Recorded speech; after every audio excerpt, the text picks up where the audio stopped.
தாவேகாவில் உள்ள பெண்களை தரம் தாழ்ந்து பேசி வரும் பொன்ராஜ் மீது கடும் நடவடிக்கை எடுக்க வலியுறுத்தி டிஜிபி அலுவலகத்திற்கு நேரில் சென்று விஜய் புகார் அளித்திருக்கிறார். நேரில் சென்று விஜய் அவர்கள் புகார் அளித்திருக்கிறார். எதுக்குன்னா தாவேகா பெண்களை பற்றி விபச்சாரிகள் அப்படின்னு பொன்ராஜ் அவர்கள் சொல்லிட்டாருன்னு நேரில் போய் டிஜிபி அலுவலகத்தில் விஜய் அவர்கள் கம்ப்ளைண்ட் கொடுத்திருக்காரு.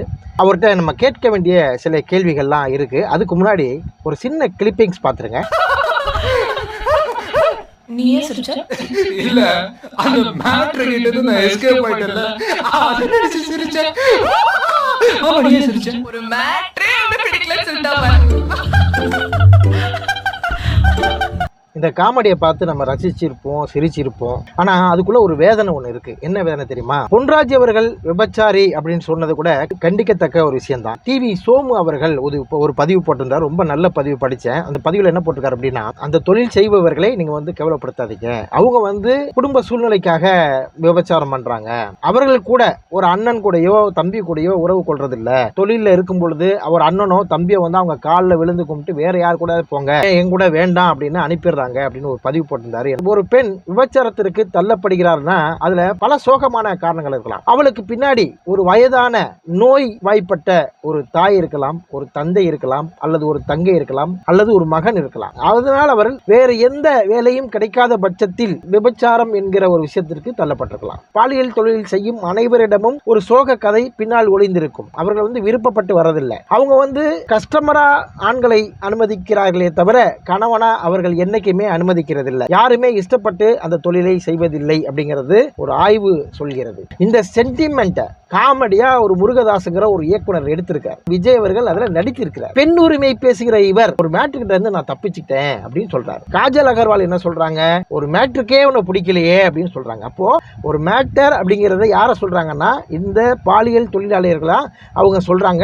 இந்த பாலியல் தொழிலாளிகள் அவ்வளவு கேவலமான பிறவிகள் என்று சித்தரிக்கின்ற விஜய் அவர்கள் அன்னைக்கு இந்த பெண் உரிமையை பற்றி அவர் ஏன் யோசிக்கல? அவங்கள நம்ம பெருமைப்படுத்தி பேச வேண்டாம், அவர்களை சிறுமைப்படுத்தி பேசக்கூடாது என்ற ஒரு சிறிய அறிவு கூட இல்லாமல் ஒரு பாலியல் தொழிலாளிகளின் மனதை வேதனைப்படுத்திய இந்த காட்சி இடம்பெறும் பொழுது பெண்களின் மீது உண்மையிலுமே விஜய் அவர்களுக்கு அக்கறை இருந்திருந்தால் இது சீனை வைக்காதீங்க, இது தவறுன்னு அன்னைக்கு கொதிச்சு எழுந்திருக்கணும். இல்ல அன்னைக்கு ஏன் கொதிச்சு எழுதல அவரு? ஏன்னா அவருக்கு உள்ளுணர்வோடு பெண் உரிமை இல்லை. அப்போ ஒரு வாக்கு வாங்க வேண்டும், இந்த நேரத்தில் தேர்தல் நேரத்தில் ஒரு பரபரப்பை உண்டாக்க வேண்டும் என செங்கோட்டையன் அவர்களுடைய அதர பலசான அரசியலை விஜய் அவர்கள் கையெழுத்திருக்கிறாரு. பொன்ராஜ் அவர்கள் விபச்சாரி அப்படின்னு ஒரு வார்த்தையை சொல்லிட்டாருன்னு ஒரு கொதித்து எழுகிற விஜய் அவர்களுக்கு இன்னொரு வீடியோவை நான் போட்டு காட்ட விரும்புறேன். அந்த வீடியோவை நீங்க பாருங்க. எப்படி ப்ரோன்னு சொல்லிக்கிட்டே என்ன சொல்லுது? நீங்க சொன்னது ஓகே. அது என்ன ஒரு 16 காலேஜ் தான் போல ஒரு பக்கம். ஓகே ப்ரோ, ஆனா கன்ஃபார்ம் நீங்க போட்டோ எடுக்க வச்சிருக்கீங்களா? நீங்க போட்டோ எடுத்து தான் என்கிட்ட வரீங்க அப்படின்னு. ஓகே ஓகே ஓகே ப்ரோ, ப்ரோன்னு கூப்பிடாதீங்க. சரிங்க அப்படின்ட்டு அதுக்கப்புறமேட்டுக்கு உள்ள போயிட்டு முடிச்சுட்டு அதுக்கப்புறமேட்டுக்கு நாங்க அது இங்க பூந்தமல்லியில ஒரு ரெசார்ட் நாங்க புக் பண்ணி வச்சிருந்தோம். டோட்டலாவே நாங்க மாத்தி பண்ணிட்டு இருப்பாங்க. பாத்துக்குங்க, உங்களுடைய ரசிகை ஒருவர் உங்களிடம் புகைப்படம் எடுக்க வேண்டும் என்று ஆசைப்பட்டதுனால ஒரு ரிசார்ட் புக் பண்ணி அங்க அவரை பாலியல் துன்புறுத்தலை ஈடுபடுத்தி உங்க கட்சிக்காரர்கள். இதுவரைக்கும் அவரை ஒரு வார்த்தை கண்டிச்சு பேசியிருக்கீங்களா? பேசல. ஏன் பேசல? ஒட்டுமொத்த பெண்கள் பாதிக்கப்படுவதை பற்றி உங்களுக்கு கவலை இல்லை. உங்களுடைய தாவேகா பெண்கள் பாதிக்கப்படுவதை பற்றி உங்களுக்கு கவலை இல்லை. உங்களை ரசிக்கும் ரசிகைகள் பாதிக்கப்படுவதை பற்றி உங்களுக்கு பிரச்சனை இல்லை.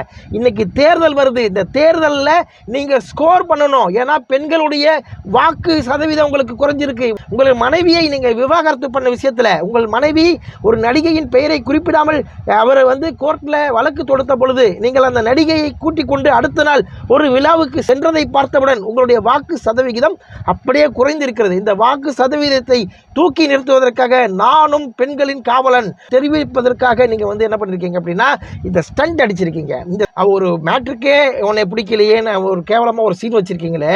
தன்னுடைய கஷ்டத்துக்காக பாலியல் தொழில் செய்யும் ஒருவரையே நீங்கள் இவ்வளவு கேவலமாக சித்தரித்தீர்கள் என்றால் ஒரு புகைப்படம் எடுப்பதற்காக 4 வாலிபவர்கள் ஒரு பெண்ணை சீரழித்திருக்கிறார்களே, இதை பற்றி நீங்கள் என்ன சொல்கிறீர்கள்? அந்த பையன் கூட என்ன சொல்றாங்கிற ஒரு வார்த்தை கவனிங்க.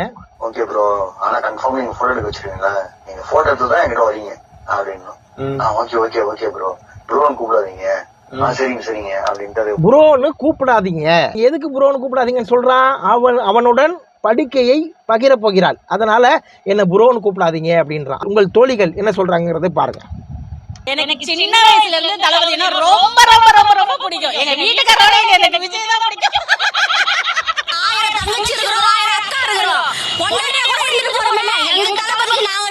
பொண்டாட்டியாக கூட இருந்துட்டு போகிறோமே அப்படின்னு சொல்கிறாங்க இல்லையா. நாங்கள் அக்காவாக இருப்போம், தங்கியாக இருப்போம், ஓகே, பொண்டாட்டியாக கூட இருந்துட்டு போவோமே அப்படிங்கிறதையும், உன்னோட படிக்கையை பகிர்ந்துக்க போகிறேன் அதனால என்ன புரோன்னு கூப்பிடாத அப்படின்னு சொன்ன அந்த பையனுக்கும் அக்கா தங்கச்சியாக கூட இருப்பேன், பொண்டாட்டியாக கூட இருப்பேன் அப்படிங்கிறதுக்கும் வித்தியாசத்தை விஜய் அவர்கள் உணர்வார்களா என்பது நமக்கு தெரியல. உணரணும், உணர்ந்தே ஆகணும் அப்படிங்கிறது தான் காலத்தின் கட்டாயம். சூப்பர் ஸ்டார் ரஜினிகாந்த் சொன்ன மாதிரி தான், காலம் பேசாது காத்திருந்து பதில் சொல்லும். விஜய் அவர்களே, கண்டிப்பாக காலம் பேசாது உங்களுக்கு காத்திருந்து பதில் சொல்லும் என்பதே எங்களுடைய கருத்துக்களும் ஆகும்.